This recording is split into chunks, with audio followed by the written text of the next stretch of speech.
అందరూ అధికార కేంద్రీకరణ చేస్తున్నారు, అందరూ డబ్బులు పంచిపెడుతున్నారు. విజయవాడ వస్తువులు డబ్బులు పంపిణీ సంగతి నేను చెప్పనక్కర్లేదు కదా. ఈ పార్టీ ఆ పార్టీ తేడా లేదు, అందరి వల్ల పొరపాటు జరుగుతున్నాయి. కానీ ఒకే ఒక్క మౌలికమైన తేడా, మిగతావన్నీ కాలక్రమేణా మారడానికి సిద్ధపడ్డా కూడా ఆర్థిక భవిష్యత్తుని కాపాడేటువంటి రాజకీయ శక్తులు ఏమిటి, పొదుపరితనాన్ని పాటించి ప్రజలకి అత్యంత మేలు చేసేవాళ్ళు ఎవరు, మన కాళ్ళ మీద మనం నిలబెట్టేవాళ్ళు ఎవరు, పెట్టుబడులు పెంచేవాళ్ళు ఎవరు, పారిశ్రామికలు జరపేవాళ్ళు ఎవరు? ఆ రకంగా చూస్తే ఇవాళ ఉన్న పరిస్థితుల్లో భారతీయ జనతా పార్టీ నాయకత్వం, మోదీ గారి నాయకత్వంలో వారు ఇవాళ కూటమి, ఎన్డీఏ కూటమిలో రాష్ట్రంలో భాగస్వాములు. అలాగే చంద్రబాబు నాయుడు గారి నాయకత్వంలో తెలుగుదేశం పార్టీ, అలాగే జనసేన పవన్ కళ్యాణ్ గారి నాయకత్వంలో సోదరుడు జనసేన.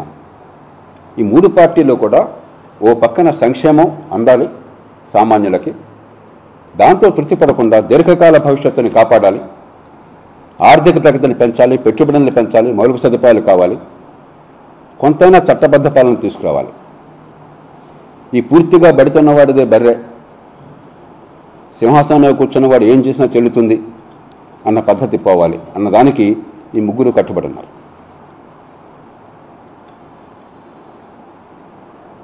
వారి ఆలోచనని ఆహ్వానిస్తున్నాం, వారికి మద్దతు ప్రకటిస్తున్నాం. ఈ కారణాలుగా రాష్ట్రంలో అందరినీ కోరుతున్నాను, ఒక పార్టీ వస్తే ఒక కులం బాగుపడుతుంది అన్నది చాలా పొరపాటు వాదన. మనలో ఉన్నటువంటి ఈ సాంప్రదాయంగా ఉన్నటువంటి ఆలోచనలను అవకాశంగా తీసుకుని, బలహీనతను ఆసరాగా చేసుకుని, మన జీవితాల గురించి మనకు అవగాహన లేకుండా చేసి అన్నీ కప్పెట్టేసి ఈ పార్టీ వస్తే ఏ కులం బాగుపడుతుంది, ఏ పార్టీ వస్తే ఏ కులము బాగుపడదు. నేను ఖచ్చితంగా బస్తీ మీద సవాల్ చేస్తున్నాను. ఏ పార్టీ వచ్చినా ఏ కులము పూర్తిగా బాగుపడదు. ఆ కులంలో కొందరు బడా కాంట్రాక్టర్లకో, కొందరు అధికారులకో, మరికొందరికో కొంచెం అధికారంలో ఉన్న వాళ్ళతో చనువు ఉండొచ్చు, లాభ నష్టాలు వాళ్ళకు ఉండొచ్చు. కానీ సామాన్య ప్రజల జీవితాల్లో కావలసింది ఎలాంటి పరిపాలన సాగుతోంది, ఆర్థిక ప్రగతి ఉందా లేదా, కొంతమేరకైనా చట్టబద్ధ పాలన ఉందా లేదా, లేకపోతే పూర్తిగా బడితున్నాడు బయట గూండారాజ్యం అయిపోయిందా, మా పిల్లల భవిష్యత్తు బాగుంటుందా లేదా, వాళ్ళు వాళ్ళ కాళ్ళ మీద నిలబడగలరా, ఇవాళ మనం కష్టపడ్డా కూడా ఈ బేదరికం నుంచి బయటపడడం లేదా, దాని నుంచి ఉంటుంది. కానీ ఏ కులమైనా కూడా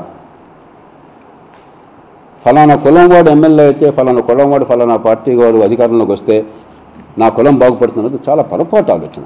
కానీ ప్రజల్లో ఉన్న అమాయకత్వాన్ని ఆసరాగా చేసుకుని ఈ కులాల పేరుతో మనం సమాజాన్ని వంచిస్తున్నాం. అన్ని పార్టీలని వినమ్రంగా కోరుతున్నాం. మళ్ళీ ఇంకోసారి పెద్దల పేర్లు గుర్తు చేస్తున్నాం. ఒక గోపరాజు రామచంద్రరావు గారు కానీ, గోరా, ఓ తిరుపతినేని రామస్వామి కానీ, ఓ కట్టమంచి రామలింగారెడ్డి కానీ, ఓ తాపే ధర్మారావు కానీ, కొడిగి రామూర్తి పంతులు కానీ, మరొకరు కానీ, వీళ్ళంతా ఎలాంటి ఉదాత్తమైన ఆశయాలకి తెలుగు గడ్డ నుంచి వచ్చారు, ఎలాంటి వారసత్వం మనకున్నది. దాన్ని మర్చిపోయి సమాజాన్ని కులాలుగా విభజించి, ముక్కలు చేసి, వర్గాలుగా విభజించి, ద్వేషాన్ని పెంచి, ఇంకే రకమైన రాజకీయ సామర్థ్యం లేక, నేర్పరితనం లేక, నాయకత్వం లేక, ఇవి నిజమైన నాయకత్వం అంటే ఇలా చేయరు. కుహనా నాయకత్వాలు ఇవన్నీ కూడా నిజమైన నాయకత్వాలు కాదు, కుహనా నాయకత్వం. దాంతో కులాన్నే సమీకరణకు వాడుతున్నారు.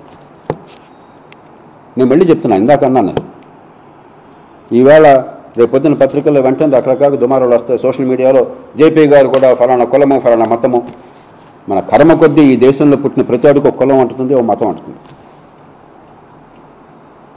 కానీ మనందరం చూడవలసింది ఒక మనిషి చరిత్రను. మహాత్మా గాంధీని వైశ్యుడని, అంబేద్కర్ని దళితుడని చెప్పంటే మనం అవమానం చేసుకుంటున్నాం. పుట్టుక మన చేతుల్లో లేదు, బతుకు మన చేతుల్లో ఉంది. పుట్టికే బతుకుని శాసిస్తే ఇంకా జాతికి అర్థం లేదు, ఈ రాజ్యాంగానికి విలువ లేదు.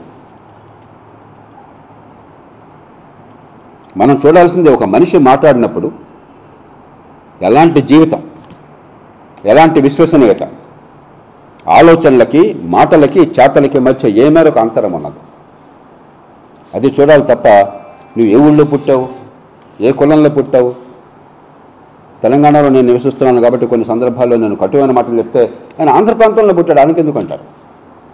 మళ్ళీ రేపొద్దున వాళ్ళు మంచి పని చేస్తున్నప్పుడు మీరు మంచి చెప్పింది మంచి అంటే జేపీ గారు కూడా ఏ మాట అన్నారు అంటారు మళ్ళీ వాళ్ళే. అదే మనుషులు. మనకి చాలా ఈ నోటికి అర్థం లేదు.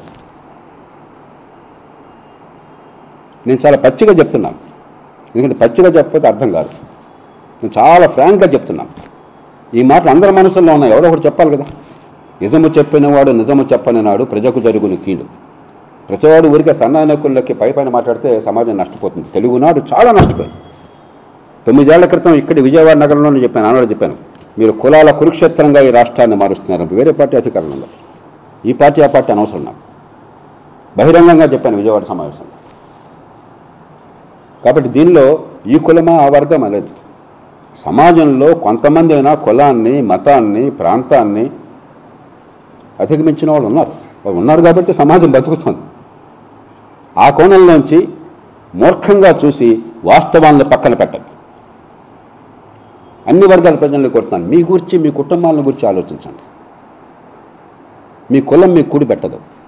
మీ కుటుంబం కావాలి, మీకు మీ పిల్లల భవిష్యత్తు కావాలి, మీ ఆదాయాలు కావాలి, మీకు అవకాశాలు కావాలి.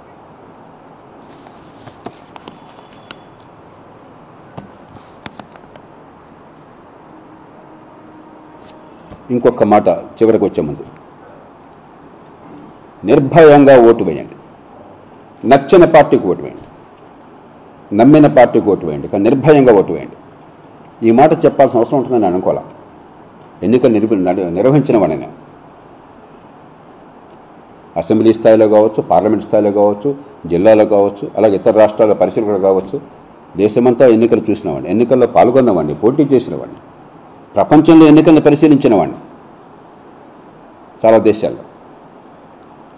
నా దేశంలో, నా రాష్ట్రంలో, నేను పుట్టిన రాష్ట్రంలో, పెరిగిన రాష్ట్రంలో నిర్భయంగా ఓటేయండి, భయం లేదని చెప్పాల్సిన అవసరం వస్తుందని అనుకోవాలి. ఇన్నేళ్ల తర్వాత నిస్సంకోచంగా ఓటు వేయండి, విధిగా ఓటు వేయండి. ఇంట్లో కూర్చోబోకండి. ఇంట్లో కూర్చోవడం ప్రజాస్వామ్యానికి హాని చేస్తుంది. నేను చెప్పిన మాటలు ఇష్టం లేకపోతే వేరే వాళ్ళకండి, మీ ఇష్టం, కానీ ఓటు వేయండి, భయం లేకుండా ఓటు వేయండి. మన దేశంలో ఎన్ని పొరపాట్లు ఉన్నా కూడా జాతీయ స్థాయిలో, రాష్ట్రంలో ఎన్నికలు జరిగిన స్థానిక ఎన్నికలు, బై ఎలక్షన్లు, రకరకాల విన్యాసాలు జరుగుతున్నాయి, మనందరికీ తెలుసు ఏం జరుగుతుంది. కానీ ఒకసారి రాష్ట్రం మొత్తంలో జాతీయ స్థాయిలో ఎన్నికలు జరుగుతున్నప్పుడు ఇప్పటిదాకా మన అనుభవం ఏంటంటే, ఎన్ని పొరపాటు ఉన్నా కూడా పరిపాలన యంత్రాంగం కానీ, ఎన్నికల సంఘం కానీ, ఎన్నికల సంఘం అంటే వేరే ఎక్కడో లేదు, పరిపాలన యంత్రాంగం అంతా ఆనాటికి ఎన్నికల సంఘం ఉడికేది పనిచేస్తుంది. మిగతా సందర్భాల్లో ఎన్ని పొరపాటు ఉన్నా కూడా ఎన్నికలు వచ్చేసరికి మన పరిపాలన యంత్రాంగం పక్షపాతానికి అతీతంగా సమర్థంగా పనిచేసే చరిత్ర ఉన్నది మనకి. ఆ సంస్కృతి ఉన్నది. భయపడకండి, ధైర్యంగా వేయండి. ఈవీఎంలు ఏమన్నా ఉంటాయి, ఇవన్నీ కూడా పూర్తిగా అసత్యపు మాట. ఇదే ఈవీఎంలతో ఎన్నో పార్టీలు గెలిచినాయి, ఎన్నో పార్టీలు ఓడిపోయినాయి. ఓడిన వాళ్ళు ఓడినప్పుడు ఈవీఎంలు దండయాత్ర చేశారు, మళ్ళీ అదే ఈవీఎంలతో ఢంకాబాజాయించి గెలిచారు తర్వాత. అప్పుడు ఎవరో మాట్లాడాల వాళ్ళు. కాబట్టి ఇవన్నీ కూడా పిచ్చి మాటలు. ఒక ప్రజాస్వామ్యం ఈ దేశంలో చాలా లోపాలు ఉన్నాయి. నేను చెప్పినంత గట్టిగా ఈ దేశంలో లోపాలను గురించి ఎవరో మాట్లాడాల, కానీ మనది లోపాలు ఉన్నప్పటికీ కూడా బలమైన, సజీవమైన ప్రజాస్వామ్యం. దానిలో నాకు ఏమాత్రం సందేహం లేదు. లోపాలను సరిదిద్దాలి, కానీ ప్రజాస్వామ్యం లేదు, ఎన్నికల్లో ఫలితాలనే గుర్తించను అన్న పరిస్థితి వస్తే సమాజం చాలా ప్రమాదంలో పడుతుంది. అలాంటి మూర్ఖులు ఎవరన్నా ఉంటే, ఏ పార్టీ వాడైనా, ఏ స్థాయి నాయకుడైనా సరే, వాళ్ళ మెడలో వంచండి, వాళ్ళకి బుద్ధి చెప్పండి, నోరు మూయించండి. ఎందుకంటే సమాజం మొత్తానికి వాళ్ళ వ్యక్తిగత కాంక్షతో, అధికార లలసతో, స్వార్థంతో సమాజానికి తీవ్రమైన హాని తలపెడుతున్నారు. మరి ఎజెండా ఏమిటి? ఖచ్చితంగా అభివృద్ధి కావాలి, పెట్టుబడులు కావాలి, సంక్షేమ అభివృద్ధి సమతూకం కావాలి, ఆర్థిక క్రమశిక్షణ కావాలి. కానీ మన రాష్ట్ర సంస్థలకు ఒక ప్రత్యేకంగా దాంతోపాటు అనుబంధంగా ఆలోచించాలి. ఒకటి, ఆంధ్రప్రదేశ్కి చాలా హామీలు ఇస్తే కొన్ని జరిగినాయి, కొన్ని జరగలేదు.